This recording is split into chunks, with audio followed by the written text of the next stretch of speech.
بسم اللہ الرحمن الرحیم۔ السلام علیکم۔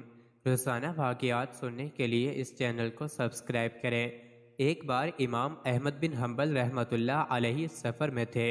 ایک قصبے میں رات ہو گئی تو نماز کے بعد مسجد میں ہی ٹھہرنے کا ارادہ کر لیا۔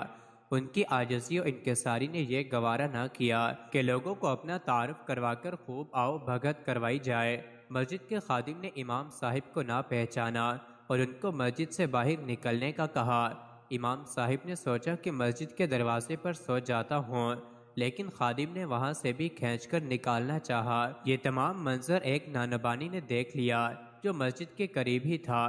اس نانبائی نے امام احمد بن حنبل رحمۃ اللہ علیہ کو اپنے گھر رات ٹھہرنے کی پیشکش کر دی، جبکہ وہ امام کو جانتا بھی نہیں تھا۔ امام صاحب جب اس کے گھر تشریف لے گئے تو دیکھا کہ نانبائی کام کے دوران بھی کثرت سے استغفر اللہ کہہ رہا ہے۔ امام نے استفسار کیا، کیا تمہیں اس قدر استغفار کرنے کا پھل ملا ہے؟ نانبائی نے جواب دیا، میں نے جو بھی مانگا اللہ مالک الملک نے عطا کیا، ہاں ایک دعا ہے جو ابھی تک قبول نہیں ہوئی۔ امام احمد بن حنبل رحمۃ اللہ علیہ نے پوچھا، وہ کون سی دعا ہے؟ نانبائی بولا، میرے دل میں کچھ دنوں سے یہ خواہش مچل رہی ہے کہ امام احمد بن حنبل رحمۃ اللہ علیہ سے ملنے کا شرف حاصل کروں۔ امام صاحب فرمانے لگے، میں ہی احمد بن حنبل ہوں۔ اللہ نے نہ صرف تمہاری دعا سنی بلکہ مجھے تمہارے دروازے تک کھینچ لایا۔ ایک اور حکایت، حضرت حسن بصری رحمۃ اللہ علیہ سے کسی نے قحط سالی کی شکایت کی، فرمایا استغفار کرو۔ دوسرے نے تنگ دستی کی شکایت کی، فرمایا استغفار کرو۔ تیسرے آدمی نے اولاد نہ ہونے کی شکایت کی، فرمایا استغفار کرو۔ چوتھے نے شکایت کی کہ پیداوار زمین میں کمی ہے، فرمایا استغفار کرو۔ پوچھا گیا کہ آپ نے ہر شکایت کا ایک ہی علاج کیسے تجویز فرمایا؟ تو انہوں نے یہ آیت تلاوت فرمائی، استغفار کرو اپنے رب سے، بے شک وہ ہے بخشنے والا، وہ کثرت سے تم پر بارش بھیجے گا اور تمہارے مال اور اولاد میں ترقی دے گا اور تمہارے لیے باغات بنا دے گا اور تمہارے لیے نہریں جاری فرما دے گا۔ واضح رہے کہ استغفار پر اللہ تعالیٰ نے جن جن انعامات کا اس آیت میں اعلان فرمایا ہے تو ان چاروں کو انہی کی حاجات درپیش تھیں، لہٰذا حضرت حسن بصری رحمۃ اللہ علیہ نے سب کو استغفار ہی کی تلقین میں فرمائی، استغفر اللہ الذی لا الہ الا هو الحی القیوم واتوب الیہ۔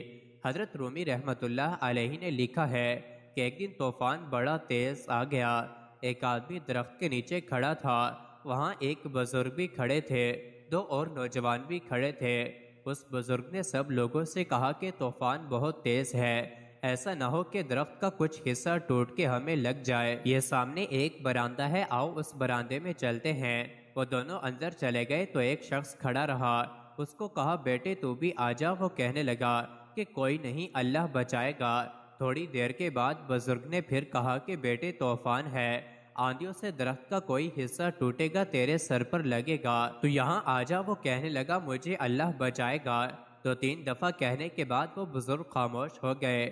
تھوڑی دیر بعد ایک آدمی وہاں سے گزر رہا تھا، اس نے گزرتے ہوئے کہا کہ بھائی برآمدے میں چلا جا، طوفان تیز ہے، کوئی چیز تیرے سر پر لگ جائے گی۔ وہ کہنے لگا نہیں، اللہ بچائے گا۔ وہ گزرا، ایک اور شخص آیا، اس نے بڑے پیار سے کہا میں پیچھے سے ہو کے آ رہا ہوں، طوفان بہت تیز ہے، آگے میں نے درخت گرے ہوئے دیکھے تو اندر چلا جا۔ وہ کہنے لگا مجھے اللہ بچائے گا۔